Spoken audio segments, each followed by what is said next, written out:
Fala família, muito prazer. Para quem não me conhece, eu sou o Marcel e na aula de hoje a gente vai ver as decisões de financiamento da Marisa. Agora que a gente já entendeu como que a empresa ela aloca os seus investimentos, a gente precisa saber como ela financia esses mesmos. Então, para isso, a gente precisa fazer a análise do balanço patrimonial na área dos passivos.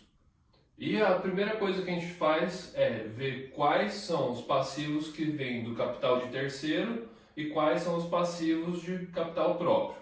Então essa análise fica assim. Como a gente pode ver, houve um aumento monetário, né, porque a empresa ela cresceu esse ano, ela cresceu 27%, se não me engano.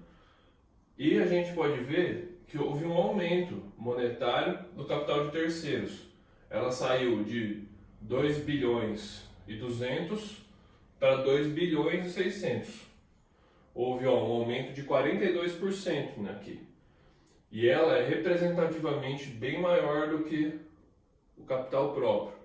Lembra na Renner? A gente tinha uma distribuição aqui de aproximadamente 60-40.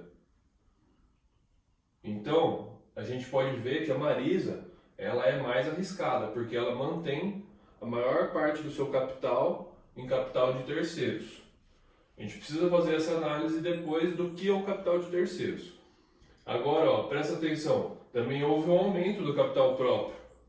Porque, lembra, a Marisa, ela foi na bolsa e realizou um follow-on. Então o capital próprio aumentou. Ela conseguiu obter dinheiro na bolsa e isso virou capital social e reserva de lucros.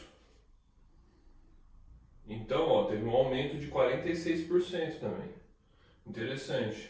Isso que fez dar uma equilibrada, porque senão seria igual no ano passado, de 70 a 30. Dá para ver que a empresa ela passou por momentos de dificuldade, ela tinha muita dívida, 70% praticamente. Ela vem se recuperando ano após ano porque ela tomou decisões que está ajudando ela. Seria interessante dar uma analisada, se você quiser, dar uma analisada no passado maior para você ver como que a empresa ela evoluiu nesse tempo. E aqui, que nem eu falei, é importante a gente abrir porque a maior parte do capital está no terceiros, 65%. E esse aqui é um capital mais arriscado, então é preciso ver se muito disso está no passivo circulante. E é o que a gente encontra aqui, no ano de 2018, 43% estava no circulante. E nesse ano, 38%, na faixa aí de 40%. Houve um aumento aqui no passivo circulante, a gente precisa ver o que é isso. Mas essa faixa ainda está ok. Aqui teve um aumento quase que inexpressivo também, manteve a mesma porcentagem, e o que aumentou foi o patrimônio líquido, né? Porque a gente analisou aqui em cima, o patrimônio líquido aumentou por causa do follow-on. E agora a gente vê aqui o que é oneroso e o que não é. E a gente vê uma representatividade boa até. Ela mantém a faixa ali de 27% e 73% entre oneroso e não oneroso. Se você considerar lá que ela... Porque aqui teve contratos no passivo circulante e no passivo circulante a gente consegue encontrar os contratos de arrendamento da empresa. E o que é interessante a gente analisar é se esses contratos ele possuem juros ou não.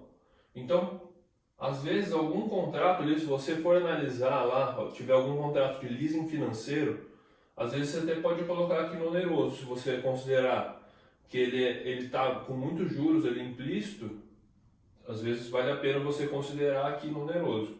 No nosso caso, eu não encontrei alguma coisa desse tipo no balanço, falando lá das notas explicativas, então eu considerei 27% oneroso e 73% não oneroso, o que é uma dívida boa. Ela consegue, ultimamente ela mostra que ela está conseguindo manter maior parte dos seus passivos de circulante em capital não oneroso, que seriam fornecedores, outras contas que vêm de forma que não tem juros. E assim eu acho que é interessante a gente fazer a abertura, né?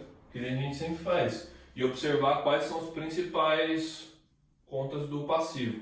Aqui na abertura do financiamento, a gente pode ver, capital social, aumentou 60% houve uma captação, né? Lembra que a gente tinha falado? A maior parte veio parar no capital social. Também aumentou um pouco a reserva de lucros.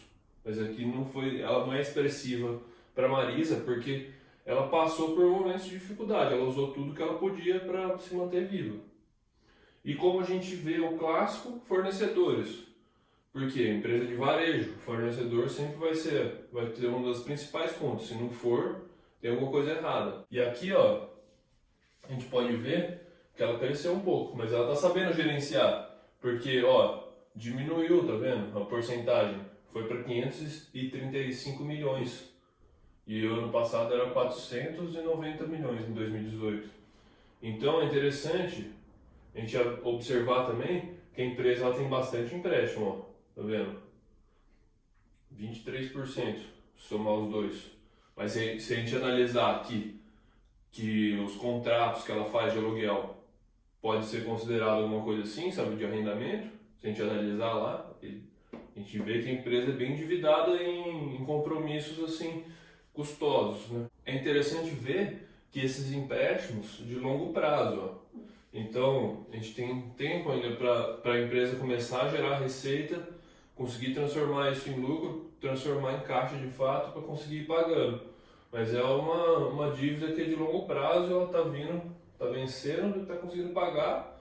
E os empréstimos de curto prazo, olha, eles cresceram um pouco, mas agora a empresa ela tem mais caixa, ela fez o follow-on, então ela está mais protegida disso, que nem a gente pode ver aqui no capital circulante líquido.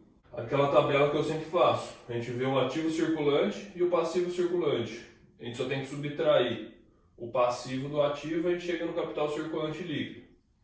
O que é o capital circulante líquido? Vai mostrar qual que é a capacidade da empresa de honrar os compromissos de curto prazo. Como a empresa, a Marisa é uma empresa endividada, ela é uma empresa que passou por muita crise, está aí num momento difícil ali, quase que mostrando, engatando mesmo para valer, acabou de chegar um Covid. É interessante a gente analisar isso aqui. Ó, a empresa, com esse follow-on, aumentou o ativo circulante, porque ela conseguiu resguardar mais caixa. E ó, aumentou o capital circulante líquido, deu um colchão de liquidez maior. E isso vai dar uma garantia para ela de que ela vai conseguir pagar essas dívidas de curto prazo. Além disso, os fornecedores manter a operação funcionando. Se acontecer alguma coisa com essa Covid, tiver um problema aí esse ano aí, 2020, com relação à receita, ou se conseguir vender bem por causa do auxílio emergencial, só que no outro ano cancelou esse auxílio, não tem mais injeção de dinheiro para a classe que mais compra aqui com a Marisa, que é a classe C, se tiver dificuldade de caixa, de conseguir mais caixa, a empresa ela tem um colchão de liquidez aqui para conseguir auxiliar aí a manter as operações até ela conseguir funcionar. Ela já fez uma série de mudanças estruturais que vão otimizar os ganhos e tal. Só que ela precisa ter essa garantia aqui, porque ela não pode passar por uma crise de novo. Ela acabou de conseguir respirar bem ali, então ela precisa ter uma garantia de que se acontecer alguma coisa ruim agora, ela tá bem sólida para aguentar. E é o que a gente vê. Ó, o capital circulante líquido cresceu. A empresa tem liquidez para honrar compromissos de curto prazo. Perfeito. Então a gente pode ver, com a análise do balanço, que a Marisa ela passou por dificuldades, mas agora ela já está mais estruturada, pronta para seguir em frente. Aconteceu o Covid agora, a gente tem que ficar observando a empresa, porque a classe C, que é a principal compradora dos produtos, ela vai ser afetada.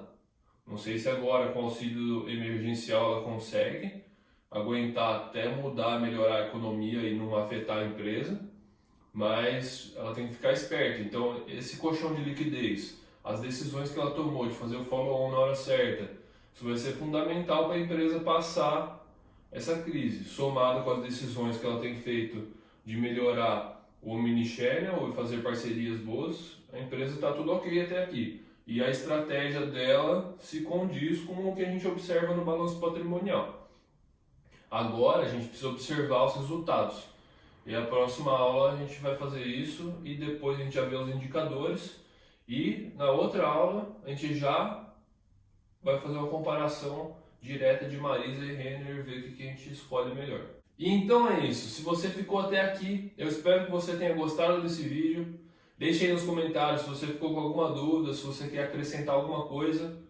Não esquece de curtir esse vídeo, de seguir o nosso canal, ativar as notificações e, se possível, compartilhar com mais pessoas que estiver precisando desse conteúdo. Até a próxima aula e muito obrigado.